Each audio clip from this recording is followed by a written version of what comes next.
Question complete कर देंगे। Diffraction due to prism, diffraction due to prism. और जो क्वेश्चन आज हम कंप्लीट करेंगे वो उसने मार्च 2020 में 4 मार्क्स में पूछा है। मार्च 2020 में 4 मार्क्स में कंप्लीट किया है। इक्विलेटरल ट्राइंगल के लिए, इक्विलेटरल ट्राइंगल के लिए आपको ये कंप्लीट करके देना है कि I plus E is equal to A plus delta, या delta is equal to I plus E minus A for equilateral triangle. Okay, अब उन लोगों ने इसके लिए हमको एक प्रिज्म ड्रॉ करके दिया, जो प्रिज्म इक्विलेटरल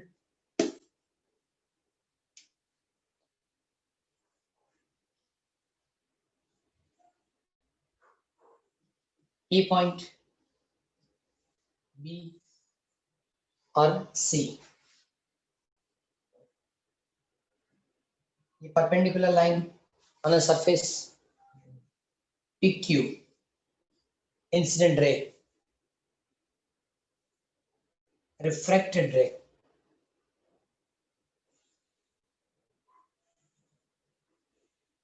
ये भी नॉर्मल होगा, PQ, R and S, incident ray, refracted रे, इमर्जेंट रे। मतलब इसको I करके लिखें, angle of incident, angle of emergent. Okay, angle of incident के लिए, सॉरी, इंसिडेंट रे जो है उसको आगे एक्सटेंड करेंगे।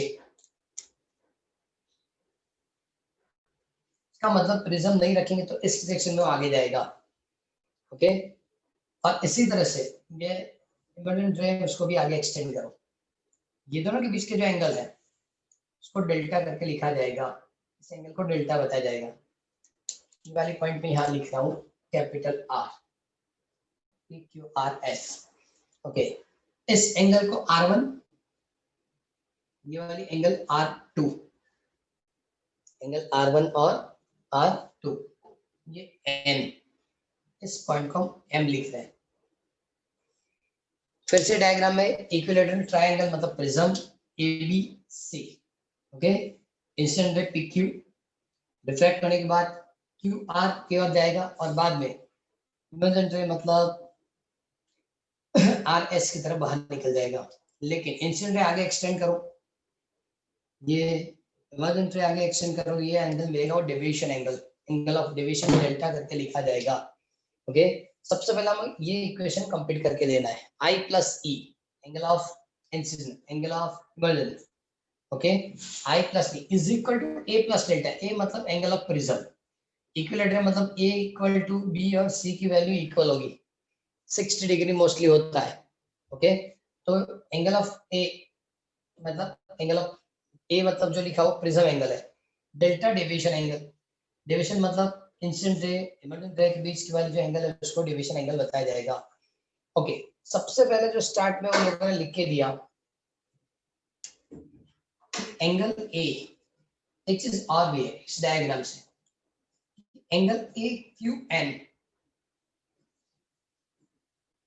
is equal to angle ARN is equal to 90, AQN ARN 90, क्योंकि ये सरफेस को परपेंडिकुलर लाइन है, मतलब वो 90 डिग्री रहेगा।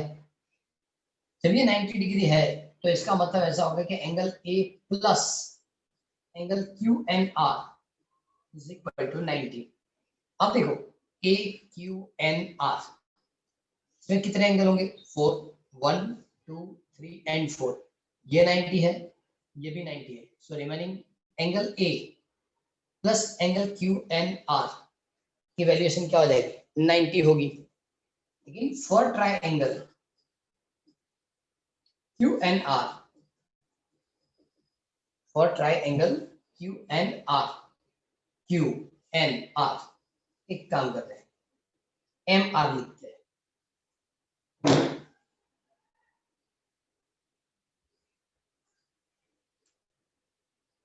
वन 180 नहीं होगी?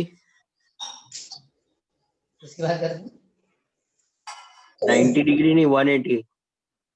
किसके बाद? Angle A plus angle QNR। Angle A plus angle QNR, okay 180 okay. अब फॉर ट्रायंगल QMR, ये QMR वाली जो ट्रायंगल है ओके, उससे भी हम कैलकुलेट कर सकते हैं। तो कौन कौन से एंगल होगी जिसके एडिशन, एक काम करते चलो इसको ही पहले कंप्लीट कर लेते, बाद में आगे एक पोर्शन कंप्लीट हो जाए। For angle QNR, triangle QNR लिखना है तो क्या क्या चीज होगी इसमें, तो सबसे पहले एंगल QNR प्लस एंगल, एक तो यहाँ से लेंगे और दूसरा यहाँ से होगा, सबके एडिशन इक्वल हो जानी चाहिए। फिर टेक्स्ट बुक में वही ट्रायंगल A प्लस QNR, और QNR के अंदर QNR ओके। हमने डायग्राम में एक प्रॉब्लम क्रिएट की है,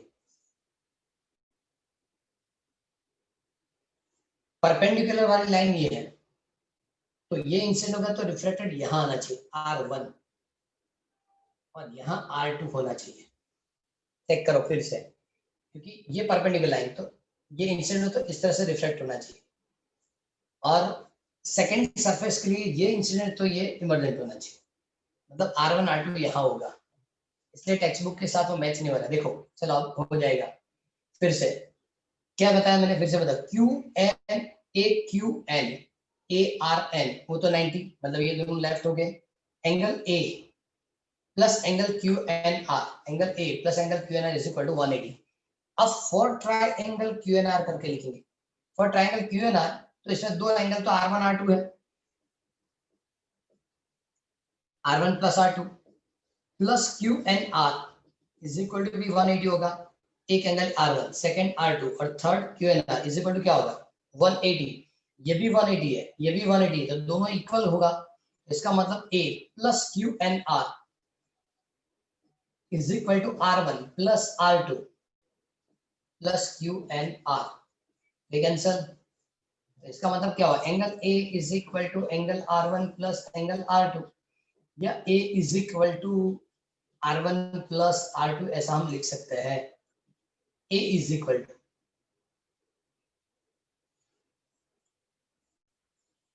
R1 प्लस R2 ओके। इसी ट्रायंगल से मिलेगा। गलती कहाँ थी, ऊपर वाले एंगल हमने R1 R2 लिखे थे, R1 R2 यहाँ होगा क्योंकि ये परपेंडिकुलर लाइन है I, और ये क्या होगा R1, ये E, तो ये क्या होगा R2। इस ट्रायंगल के लिए एडिशन करें तो R1 plus R2 plus QNR is equal to 180। दोनों 180 वाले इक्वेशन कंपेयर करेंगे तो angle A plus angle QNR is equal to R1 plus R2 into QNR, QNR cancel कर दो, so angle A equal to angle R1 plus angle R2, so A equal to R1 plus R2 लिख सकते हैं। एक portion तो यहाँ complete हो जाएगा। सेकंड वाली जो पोर्शन है, सेकंड वो इस तरह से है कि सपोज हमको इस जगह पे, मतलब फर्स्ट सरफेस के लिए सेल्स लॉ यूज करना है, तो हमारे पास क्या क्या चीज होनी चाहिए। फर्स्ट सरफेस के लिए यहाँ स्नेल रूल यूज हमको करना है, तो क्या होनी चाहिए, ये आई की एंगल होनी चाहिए, ई भी होना चाहिए। तो सबसे पहले क्या करेंगे, ये डॉटेड लाइन ऐसे जाती है और इस तरह से जाता है, इसका मतलब I is equal to angle I is equal to angle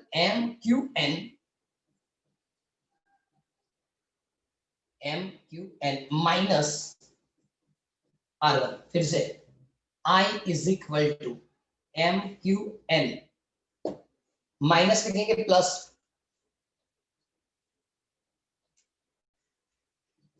पता चला ये दो लाइन इस तरह से है, मतलब ये एंगल इक्वल होनी चाहिए। I is equal to MQN, बराबर है कि MQN,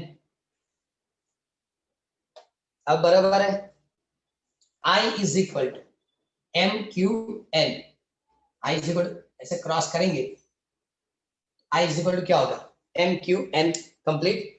ये दोनों तो इक्वल है, लेकिन एक चीज और भी कंप्लीट कर सकते हैं कि R1 इक्वल टू लिखना है, तो देखो उन लोगों ने लिख के दिया है इसी ट्रायंगल के लिए, MQR सपोज लिखना है आपको इसी एंगल के लिए, MQR MQN में एंगल होता है MQR प्लस R1, ये तो इक्वल था। I MQR प्लस R1 हो जाएगा। Similarly for E, similarly for E क्या लिख सकते हैं,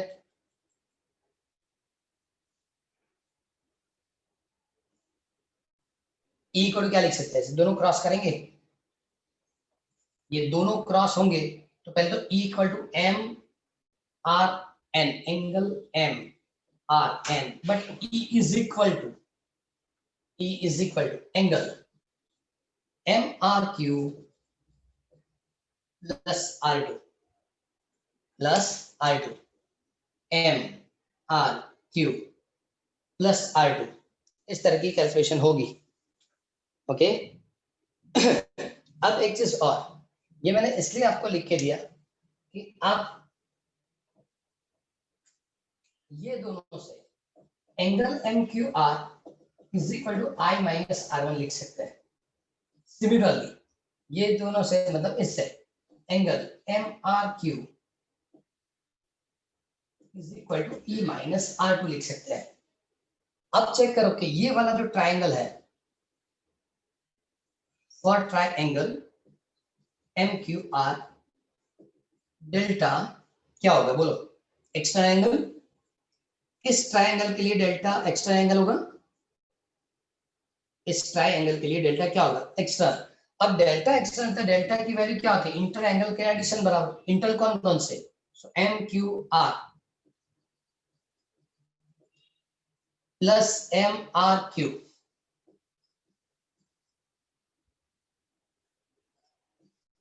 फिर से for triangle M Q R delta is external angle. Okay ये एक्सटर्नल एंगल होगा, इसका मतलब इंटरनल के एडिशन बराबर होगा, इंटर मतलब M Q R plus M R Q.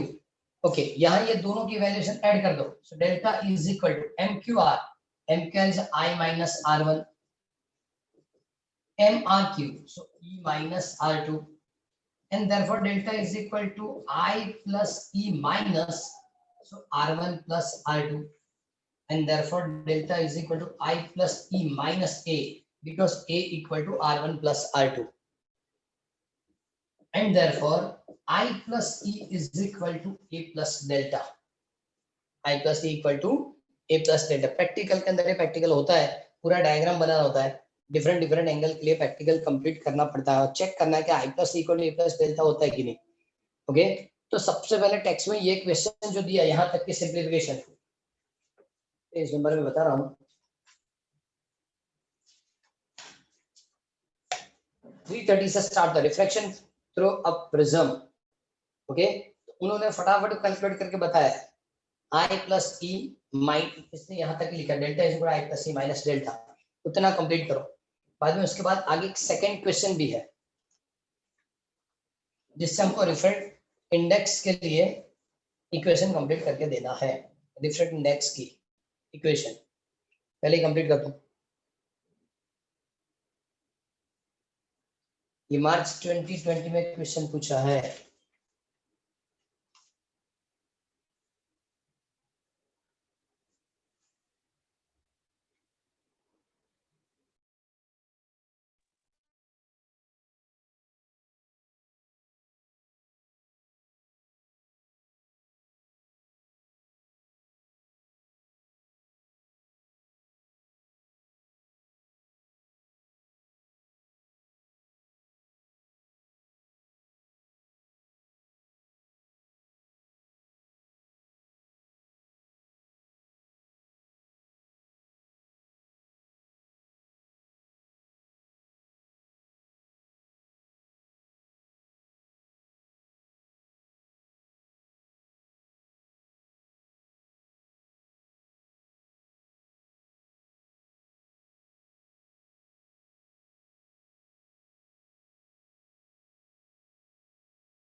Complete हुआ।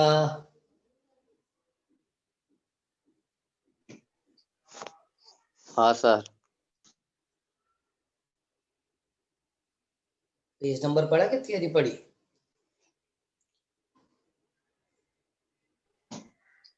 दोनों।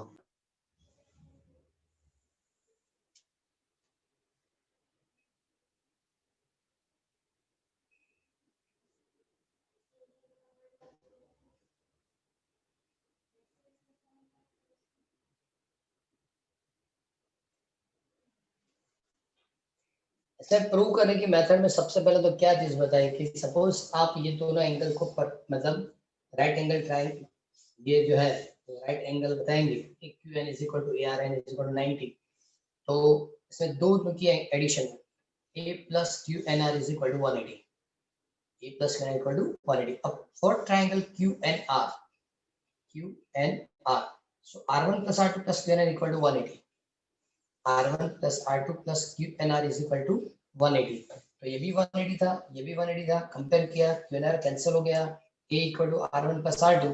सो फर्स्ट तो इक्वेशन कंप्लीट हो गई, K equal to R1 plus R2 होना चाहिए। अब सेकंड मेथड, हम चेक करेंगे दोनों लाइन ऐसे क्रॉस होती है, the this angle is equal to this, so angle I is equal to angle MQN, I is equal to MQN, okay, and therefore I is equal to MQR plus R1, MQR plus R1। So इसमें क्या लिखेंगे, MQR equal to तो I minus R1। Similarly for this cross करो दोनों, so E is equal to MRN, E is equal to MRN, लेकिन M देखा E is equal to MRN, लेकिन MRN is equal to क्या लिखेंगे, तो MQ, sorry सबसे पहले तो ये राइट अप में MRN मतलब MRN, तो QRN लिखना था। थियरी देखी आपने, कहाँ गलती हुई, angle MRN, MRN is equal to क्या क्या लिख सकते हैं, क्या लिखेंगे, तो MRQ plus R2, okay, MRQ plus R2, clear. तो इसमें MRQ is equal to E minus R2, okay.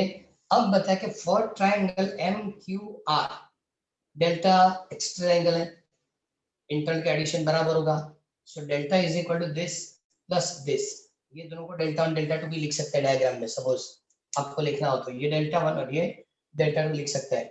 So angle MQR plus MRQ, MQR plus MRQ, ये दोनों की वैल्यूएशन जो है वो यहाँ ऐड कर दो, so delta equal to I minus R1 plus E minus R2, I plus E minus so R1 plus R2, from equation A is equal to R1 plus R2, ये लिखेंगे तो ये इक्वेशन कंप्लीट हो जाएगा। मतलब I plus E equal to A plus delta हो सकता है।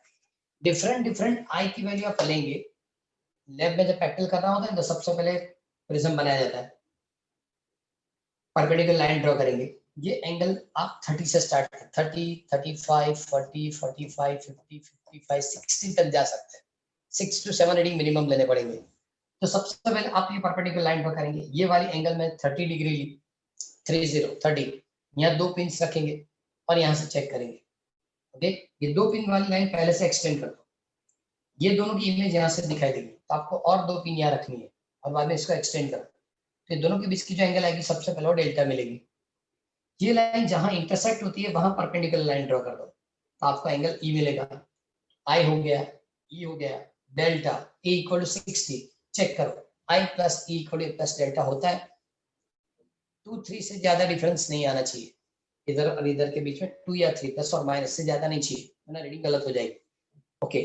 उन लोगों ने क्या वैसे दूसरा भी एक प्रैक्टिकल दिया, I plus equal to A plus delta check करो तो है, लेकिन और एक प्रैक्टिकल भी दिया, इसमें उन लोगों ने बताया कि आप उसकी ग्राफ प्लॉट करेंगे, डेल्टा वर्सेस आई,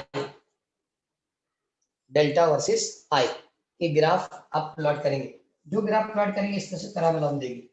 इसका मतलब क्या होगा, जैसे जैसे आप आई इंक्रीज करेंगे, एंगल ऑफ इंसिडेंट इंक्रीज होगा, डेविएशन एंगल डिक्रीज होगा, और बाद में आगे इंक्रीज तो और बाद में इंक्रीज होता रहेगा। मतलब एक ऐसी वैल्यू आएगी जिसको हम डी एम मतलब डीएम डेल्टा मिनिमम या मिनिमम डेविएशन एंगल ऐसा लिख सकते हैं, DM angle of minimum deviation.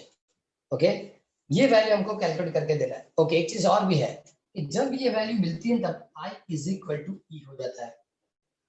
I और E की वैल्यू जब इक्वल होती है, I और E की वैल्यू, तब जाके डेल्टा की वैल्यू डेल्टा मिनिमम जितनी हो जाती है डीएम जितनी हो जाती है। क्लियर? अब इस थियोरी में आगे लिखना तो क्या होगा कि जब ये दोनों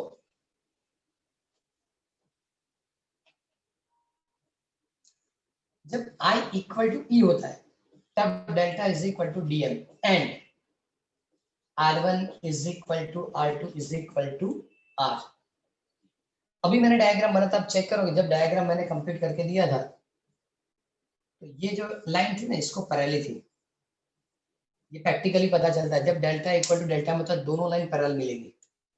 ओके, R1 R2 की वैल्यू इक्वल हो जाए, इसको हम R लिख सकते हैं, इसको R लिख सकते हैं। तो फिर से जब I is equal to E होगा तब delta equal to delta E में DM angle of minimum deviation, उसी टाइम में R1 R2 is equal to R हो जाता है।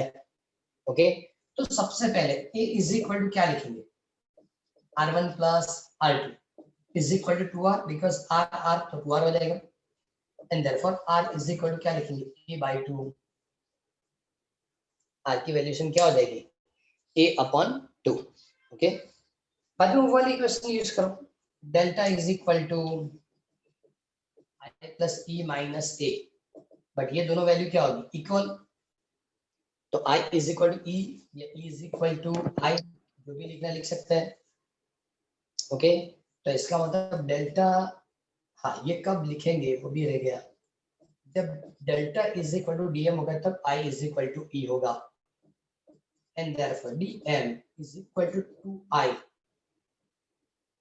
Minus A, and therefore I is equal to, इसको पहले उधर शिफ्ट कर दो, A plus dm divide by 2, A plus dm divide by 2, तो ये I की वैल्यू हो गई। Okay, now according to Snell's law,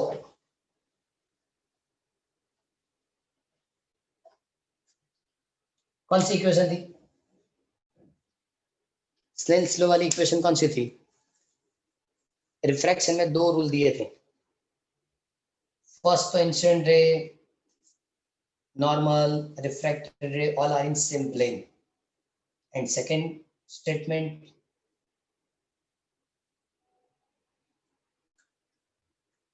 Snell's law क्या लिखा था, sin I upon sin R is equal to n to 1. sin I upon sin R is equal to n to 1 is equal to n2 upon n1। अब जो prism हमने draw किया था ये ना, तो इसको n2 लिखेंगे, मतलब इसके लिए सपोज 1 तो ये क्या हो जाएगा n, बराबर, ये n21 करके भी इक्वेशन सॉल्व करो, कोई प्रॉब्लम नहीं है।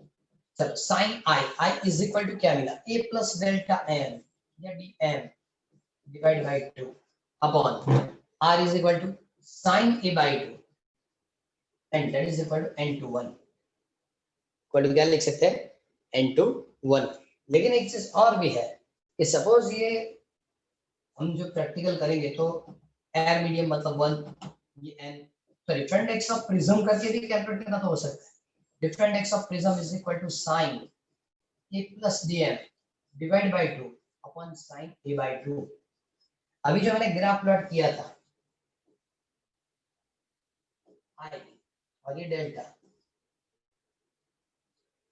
ग्राफ इसके तरह वाला था, ये डीएम करके लिखा था, मतलब जब हम प्रैक्टिकल करते हैं 5 या 6 रीडिंग लेते हैं इस टाइप की ग्राफ बनती है, ये डीएम कैलकुलेट और डीएम बाद में फार्मूला में ऐड करना होता है। ये सेकंड प्रैक्टिकल है प्रिज्म की, सेकंड प्रैक्टिकल, जिसमें आपको जो मैंने आगे डायग्राम बनाया था प्रिज्म वाला, ऐसे 5 या 6 डायग्राम बनाने हैं डिफरेंट डिफरेंट एंगल के लिए, बाद में ग्राफ प्लॉट करना है, ये जो वैल्यूएशन मिलती है वो इक्वेशन में ऐड करनी है, n equal to sin a equal to 60, DM यहाँ से जो मिलता है रख दो, कैलकुलेट करो, डिफरेंट एक्स ऑफ प्रिज्म मिलेगा, प्रिज्म के डिफरेंट एक्स सिंपल ग्लास के लिए 1.5 टू 1.55, थोड़ा ज्यादा प्योर रहेगा तो 1.6 तक जाएगा, क्लियर। लेकिन एक चीज और भी है कि सपोज नंबर ऑफ प्रिज्म्स ऐसे भी है जिसमें प्रिज्म एंगल की वैल्यू नेग्लिजिबल होती है। पहले जो डिजिटल कैमरा यूज करते हैं उसमें लेंस नहीं होता, वो प्रिज्म से बनते हैं। वहाँ प्रिज्म एंगल 1 2 3 4 या 5 डिग्री से ज्यादा नहीं होता, 5 डिग्री ओनली। तब क्या होता है, जब स्मॉलर एंगल होता है तो हम इसमें क्या लिख सकते हैं, साइन साइन कैंसिल। क्यों? जब स्मॉलर एंगल है so n is equal to sine theta equal to theta, मतलब a plus delta m divide by 2 delta minimum है dm upon a bye 2 cancel, a plus dm divided by a. So n is equal to 1 plus dm upon a. a upon a मतलब 1, dm upon a मतलब dm by a. ये उधर shift कर दो तो क्या लिख सकते हैं, dm upon a is equal to n minus 1 and therefore minimum deviation angle a into n minus 1। ये इक्वेशन स्मॉल प्रिज्म एंगल जहां होता है उसके लिए यूज किया जाता है। हाँ, आप n भी लिख सकते हैं, इसको n to 1 करके भी लिख सकते हैं, n to 1 minus 1। क्लियर? तो स्मॉल प्रिज्म एंगल के लिए एक डिफरेंट क्वेश्चन बनाया गया उन लोगों ने। 3 क्वेश्चन यहाँ हुए। फर्स्ट तो प्रिज्म के लिए आपको i plus c equal to plus delta prove करना है। क्लियर? बाद में आपको डेल्टा वर्सेस i की ग्राफ प्लॉट करनी है जिससे minimum deviation angle of minimum deviation वो कंप्लीट करना है। और वो जाने के बाद डिफरेंट टाइप्स ऑफ प्रिज्म या n to 1 की फॉर्मूला डिवाइड, n to 1 की फॉर्मूला हो जाती है तो स्मॉल प्रिज्म एंगल वाले प्रिज्म के लिए formula dm is equal to a into n to 1 minus 1। Clear? यहाँ तक कंप्लीट करके देना है। 3 क्वेश्चन हुए और यहाँ तक के बाद जितने भी आगे पॉइंट्स होंगे मेरे ख्याल से अब 9.7 9.8 यही होंगे, चेक करो दो।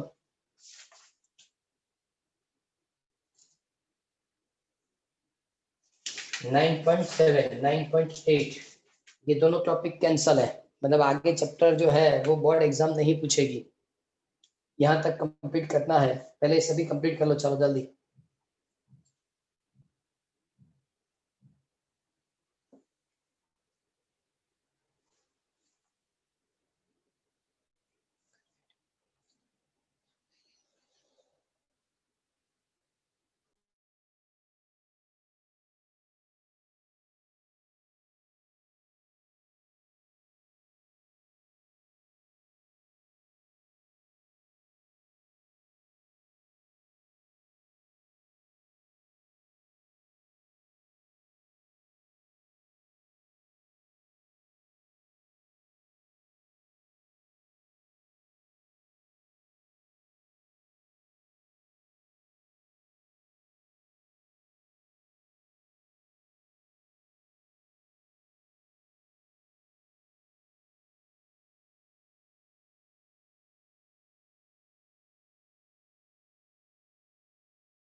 हो गया?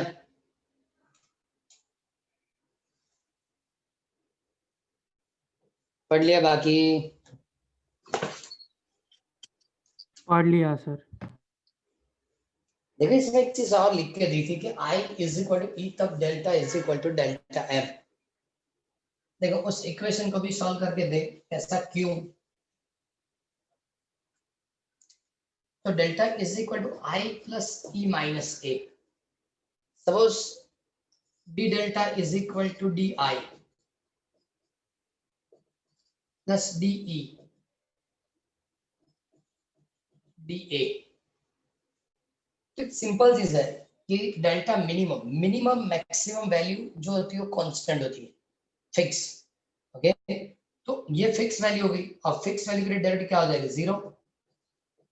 D I D E prism angle constant होता है, इसकी डेरिवेटिव क्या हो जाएगी? जीरो। तो इसका मतलब कि D I is equal to minus D. D I is equal to क्या लिख सकते हैं? Minus D.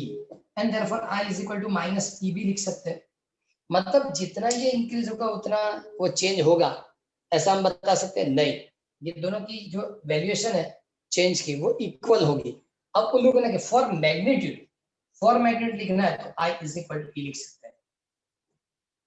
For magnitude I is equal to क्या लिख सकते हैं? ई। हमने चेक किया था कि जैसे जैसे हम डेल्टा इंसिडेंट एंगल की वैल्यू यहाँ से परपेंडिकुलर है, ये आई,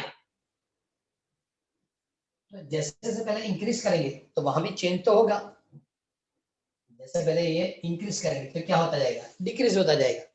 लेकिन जहां मिनिमम डेविएशन एंगल आता है वहां दोनों की वैल्यू क्या हो जाएगी? इक्वल हो जाएगी। इसलिए आई इज इक्वल टू ई जब डेल्टा की वैल्यू मिनिमम डेविएशन एंगल की और होती तब। ओके, अब जो पॉइंट्स उन लोगों ने दिए, जो हमको उन लोगों ने बताया कि एग्जाम में, मतलब बोर्ड एग्जाम में वो लोग कंप्लीट कर मतलब पूछेंगे नहीं, क्वेश्चन नहीं होंगे, लेकिन फॉर एमसीक्यू सभी फटाफट इसको रिकैप कर ले। ये तो 10th तक तो पढ़ के आए हैं। सबसे पहले बताया कि जब प्रिज्म के ऊपर व्हाइट लाइट आप रखेंगे, प्रिज्म के ऊपर व्हाइट की डॉटेड लाइन है तो आगे जाएगा, लेकिन रिफ्लेक्ट होगा। ओके, तो 7 कलर में डिस्प्ले हो जाएगा। 7 कलर में ये व्हाइट लाइट यहाँ से एंटर होगी तो 7 कलर के अंदर वो तो फर्स्ट ये कलर कौन सा होगा? ये वाला कलर कौन सा होगा? Red. Violet.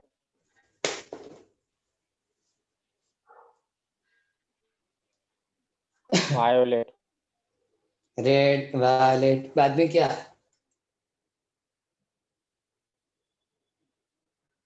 सॉरी ये थोड़ा सा अंदर है। ये डेल्टा, सर जे नीचे वाली છે તે વાયોલેટ હશે। ये डेल्टा, तो इसका मतलब डेल्टा वायलेट हुआ। सपोज आप इसको वायलेट बताएंगे और डेल्टा रेड के लिए होगा, सपोज ये रेड बताएंगे। रेड की डेविएशन कम होती है और वायलेट की डेविएशन ज्यादा होती है, और इसलिए जब व्हाइट लाइट एंटर होगी तो वायलेट यहाँ होगा, रेड यहाँ से। वो वायलेट वाली करप मतलब सीक्वेंस हम याद रखते हैं। ओके, वायलेट बाद में इंडिगो ब्लू करके जो कंप्लीट करते हैं ना, वो यहाँ से स्टार्ट होती है इस डायरेक्शन में। ओके, तो व्हाइट लाइट जब एंटर होगी, ओके, तो ज्यादा डिविजन वायलेट का होगा और कम डिविजन किसका होगा? इसका मतलब ऐसा हुआ कि delta V is greater than delta R। अब वो फॉर्मूला चेक करो, n is equal to sine A plus dm divide by 2 upon sine A bye 2।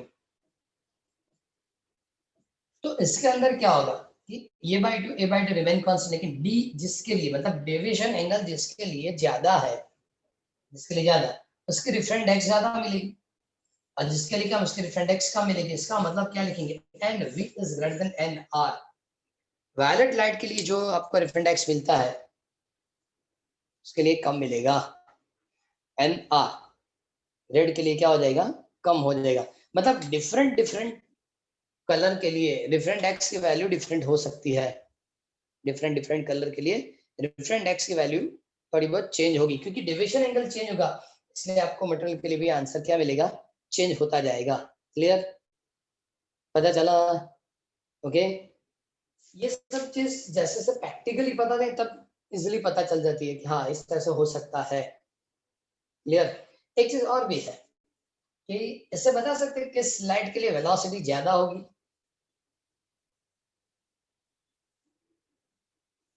Red और वायलेट में से सर रेड की ज्यादा होगी। रेड की ज्यादा होगी। क्यों? सर क्योंकि वो जल्दी ट्रैवल करेगा तो कम डेविएट होगा। जल्दी वो अपना पाथ कंप्लीट करे इसलिए कम डेविएशन होगा, ये भी पॉसिबल है। और वरना आप ये वाली फॉर्मूला भी यूज कर सकते हैं। क्या n इज इक्वल टू क्या लिखेंगे? c अपन v। ज्यादा वेलोसिटी किसकी है? रेड की। वेलोसिटी ज्यादा मतलब रिफ्रैक्ट इंडेक्स कम हो जाएगा, और वेलोसिटी कम होगी तो रिफ्रैक्ट इंडेक्स क्या हो गया? ज्यादा होगा। ओके। मतलब क्या है कि जब वैक्यूम से लाइट पास होती है, वैक्यूम से, तो इसकी डिस्पर्सन ज्यादा नहीं होती। लेकिन जब किसी मीडियम से पास होगी तो वो डिस्पर्सिव मीडियम होता है, मतलब सभी लाइट की वेलोसिटी डिफरेंट होती है, इसलिए रिफ्रैक्ट इंडेक्स डिफरेंट होगा। सबके लिए डेविएशन एंगल भी क्या मिलेगा? डिफरेंट मिलेगा। क्लियर? पता चला यहाँ तक? हाँ sir. Problem? No sir. Okay. ये कुछ है ही नहीं, सब तो नॉर्मल जो क्वेश्चंस 10 तक पढ़े थे वही उन्होंने लिख के दिए हैं। अब उन्होंने बताया उसके बाद रेनबो। अब रेनबो वाली तो फिल्म नाम जानते हैं, क्यों मिलती है ऐसे? ड्यू टू इसके प्रिंसिपल क्या? Total internal reflection. Total inter reflection भी होता है। रिफ्रैक्शन भी होगा और टोटल इंटर रिफ्लेक्शन भी होगा। ओके। रिफ्रैक्ट होना और टोटल इंटर रिफ्लेक्ट होना, ये दोनों चीज पॉसिबल है। ओके। दो बार refraction, single time total inter reflection. So principal आपको रेनबो लिखेगा। प्रिंसिपल रेनबो मतलब मेन रेनबो जो बताते हैं वो। ओके। उसके डायग्राम अब सपोज चेक करो। डिफरेंट डो के लिए ड्रॉ करके दी है।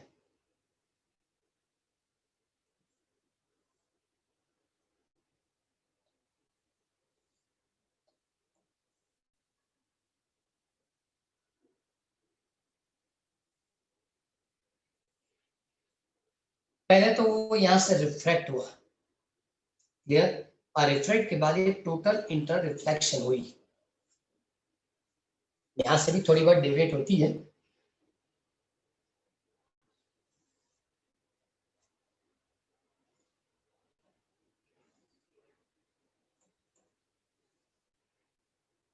मतलब यहाँ से आप ऑब्जर्व करेंगे तो ये दोनों रेस गए, पहले रिफ्रैक्ट हुए, बाद में टोटल इंटर रिफ्लेक्शन हुआ, और बाद में अगेन रिफ्रैक्ट। दो बार रिफ्रैक्शन, दो बार क्या हुआ? रिफ्रैक्शन, और एक बार टोटल इंटरनल रिफ्लेक्शन। ओके। अब उन लोगों ने बताया कि ये दोनों जो लाइट है उसके लिए जो एंगल मिलता है, ऑब्जर्वेशन लाइन ऐसे ऐसे ड्रॉ करके दिए, क्रॉस में दी, क्यों पता नहीं। ओके। तो एक के लिए 40 बताया, एक के लिए 42 बताया। एक के लिए एंगल क्या बताया? 40। सेकंड के लिए क्या बताया? 42। ओके। एक फर्स्ट 40 एंगल क्या आएगा और 42, तो 40 एंगल किसके लिए होगा? वायलेट के लिए। और रेड के लिए कितना होगा? 42। टेक्स्ट में लिख के दिया होगा, चेक करो, उसको अंडरलाइन करो सबसे पहले, कि एमसीक्यू कंप्लीट हो सकता है। वायलेट जो रेज़र 40 डिग्री पे रिफ्रैक्ट होता है और रेड 42 पे।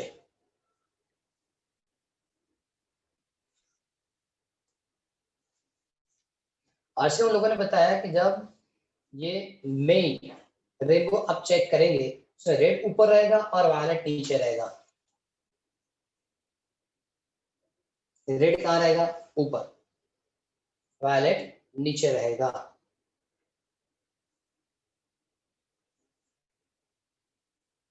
दो बार रिफ्रैक्शन और single time total internal reflection.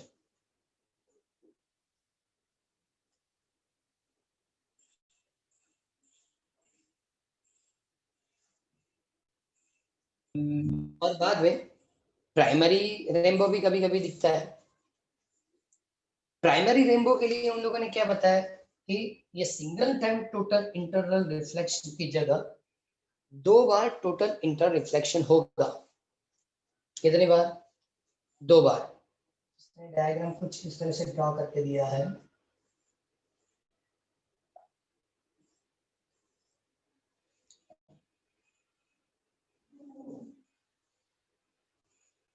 Enter ऐसा बताया सरल भाई, बाद में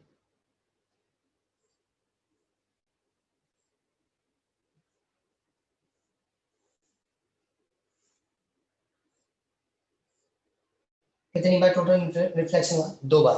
और बाद में जब रिफ्रैक्ट होता है तो उन्होंने किसी एक जगह पे और ऐसे रखा है और यहाँ वो लाइन ड्रॉ करके दी, ये वाली एंगल और ये वाली एंगल। क्लियर? 50 डिग्री और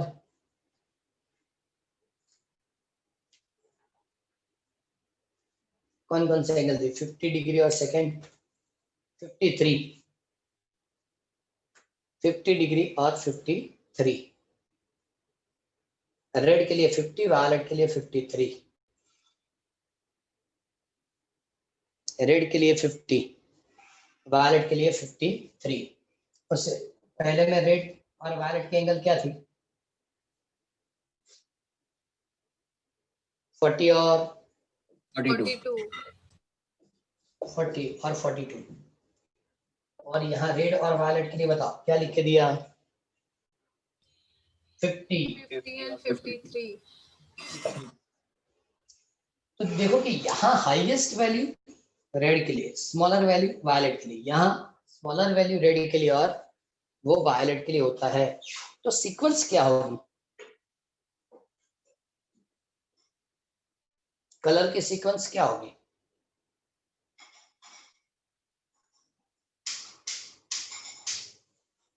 इस रेनबो के लिए बताएंगे तो मैंने अभी बताया था, नीचे कौन सा होगा, ऊपर क्या होगा?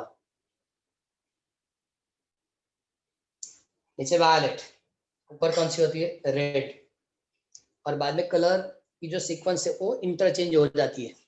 रिवर्स हो ऐसे जाएगा। आपको क्लियर देखेगा। और जो प्राइमरी है उसको मतलब प्राइमरी का प्रिंसिपल, सेकेंडरी जो आएगा ओके, उसकी इंटेंसिटी बहुत कम रहेगी। इसलिए इंटेंसिटी कम होती है कि 2 बार टोटल इंटर रिफ्लेक्शन होता है। रिफ्रैक्ट तो 2 बार होगा ही, रिफ्रैक्ट तो 2 बार होगा ही, लेकिन टोटल इंटर रिफ्लेक्शन जो है ओके वो 2 बार होती है। इसलिए इसकी इंटेंसिटी ज्यादा है, इसलिए इंटेंसिटी कम मिलेगी। ओके। सेकेंड चीज, इस रेनबो के अंदर, इस रेनबो के अंदर सबसे पहले नीचे वायलेट, ऊपर रेड, और ऊपर सीक्वेंस चेंज होता है, रेड से स्टार्ट होकर वायलेट तक। क्लियर?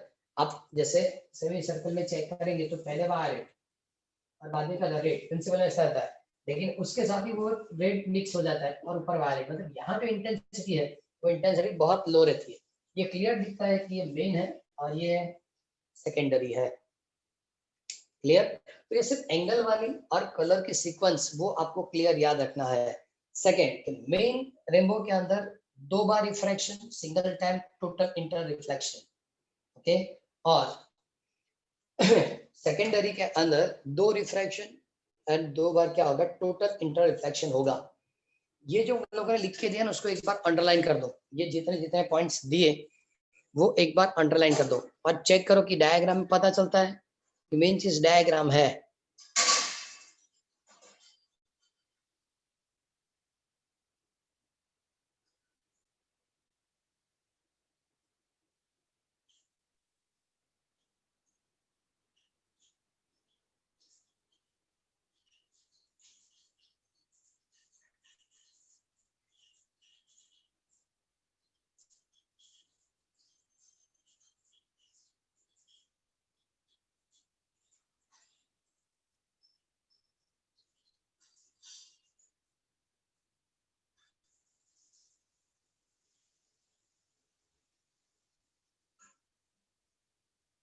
आज इतना ही रखो। देखो उसके बाद scattering, simple microscope, compound microscope and different type of telescope.